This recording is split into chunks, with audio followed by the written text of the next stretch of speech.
So interestingly, this study came out from the American Association of Pediatrics just this month. Yeah. For 24 years, they followed families headed by lesbian parents. Yes, it was on the cover of the New York Times. I read the story. Yes, Mm-hmm. okay, it was Yep. so fascinating, the Yeah. findings, that these children tended to be socially and academically more competent than their peers. Right, yeah. Also less aggressive, folled rules better, and had fewer social problems. That's interesting. I think all I took away from that, because I was quoting it earlier, I was like, and everybody was great.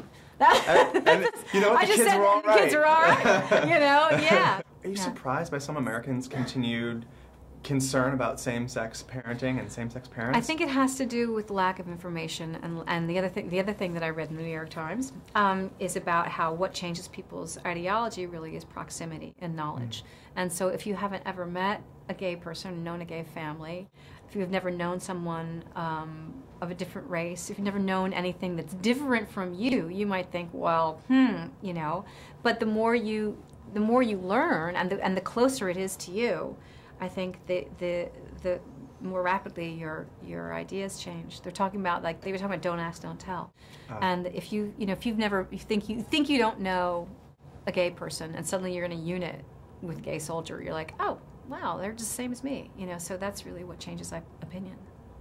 There's this kind of last gasp of the old beast of intolerance and very antiquated ways of thinking about people and relationships and love and so on and so forth, that I think is in its final throes. So it's making a lot of noise. It's really loud. It's hysterical in a lot of ways, and it is only steeped. It comes from fear and ignorance in a way, and so.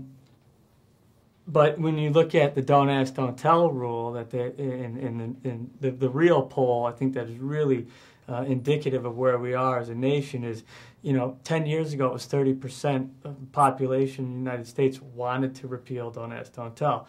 Today it's 75%.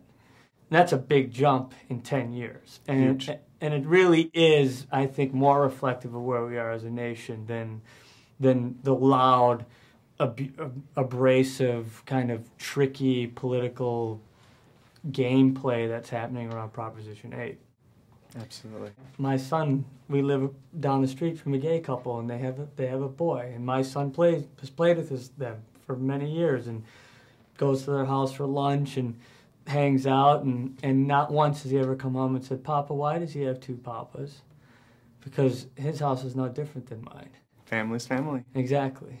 And it's only conditioning that would make him aware of that, So in the human heart, I think we want to see more of what's common in each other than really what's uncommon.